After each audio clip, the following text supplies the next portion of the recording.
Hi guys, Jesus Youth Kairos Buds ഒരുക്കുന്ന പുൽക്കൂടിലേക്ക് ഒരു തീർത്ഥാടനം 3-ാം ദിവസത്തിലേക്ക് എത്തിയിരിക്കുകയാണല്ലോ.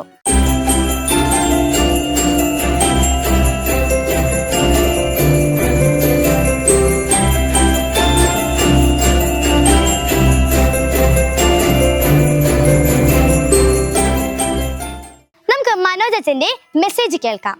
ഹായ് കൂട്ടുകാരെ, നമ്മുടെ ഈശോയുടെ പുൽക്കൂട്ടിലേക്കുള്ള 3-ാമത്തെ ദിനമാണിന്ന്. ഇന്ന് നമ്മൾ ധ്യാനിക്കുന്നത് മറയത്തെ പറ്റിയാണ്. മാലാഖ മറയത്തോട് ദൈവത്തിൻ്റെ ഹിതം, പിതാവായ ദൈവത്തിൻ്റെ വാക്കുകൾ വന്ന് പറയുന്നുണ്ട്, ദൈവകൃപ നിറഞ്ഞവളെ സ്വസ്തി എന്ന്. ഈ ലോകത്തിൽ അത്രയും പൂർണ്ണമായിട്ട് ദൈവത്തിൻ്റെ കൃപ, ദൈവത്തിൻ്റെ ബ്ലെസ്സിങ് ഏറ്റവും കൂടുതൽ എളിമ, ഏറ്റവും കൂടുതൽ നിറഞ്ഞിരിക്കുന്ന ഏകൊരു വ്യക്തി എന്ന് പറയുന്നത് പരിശുദ്ധ അമ്മയാണ് കേട്ടോ.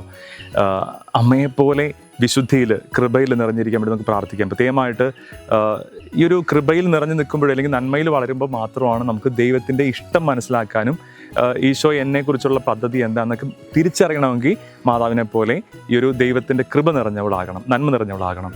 പ്രിയപ്പെട്ടവരെ, ഉണ്ണീശോട് നമുക്കിന്ന് പ്രാർത്ഥിക്കാം, ഉണ്ണീശോയെ മറിയത്തെ പോലെ ദൈവകൃപ നിറഞ്ഞവളായിട്ട്, നന്മ നിറഞ്ഞവളായിട്ട് വളർന്നു വരുവാൻ ഞങ്ങളെ പഠിപ്പിക്കണമെന്ന് നമുക്ക് ഉണ്ണീശോട് പ്രാർത്ഥിക്കാം കേട്ടോ.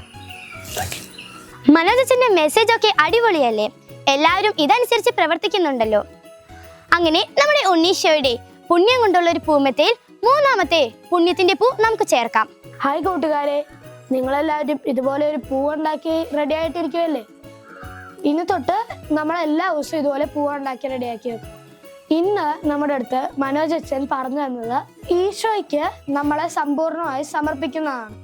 അതുകൊണ്ട് ഞാനിവിടെ ഇതിൻ്റെ പെറ്റലില് സമർപ്പണം എന്ന് എഴുതി നമ്മൾ പൂമെത്തയിൽ ഒട്ടിക്കാൻ പോകുന്നു.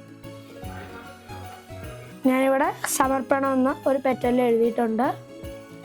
ഇനി അത് നമ്മൾ ഇവിടെ 3-ാമത്തെ ഫ്ലവറിൽ ഒട്ടിക്കാം. ഞാനിപ്പോൾ ഇതിൽ ഒരു സൈഡിൽ ഇതുപോലെ ഒട്ടിച്ചുകൊണ്ട് ഞാനിപ്പോൾ താഴേക്കാണ് ഒട്ടിക്കുന്നത് ഈ ഫ്ലവർ.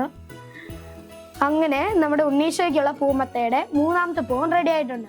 നാളെ തൊട്ട് എല്ലാവരും പൂ ഉണ്ടാക്കി റെഡി ആയിരിക്കണം. അപ്പോൾ നാളെ കാണാം. ബൈ. നമുക്ക് സുഹൃത് ജപം കേൾക്കാം.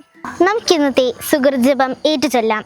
ഉണ്ണീശോയെ ഞങ്ങളെ പൂർണ്ണമായും അങ്ങേക്ക് സമർപ്പിക്കുന്നു.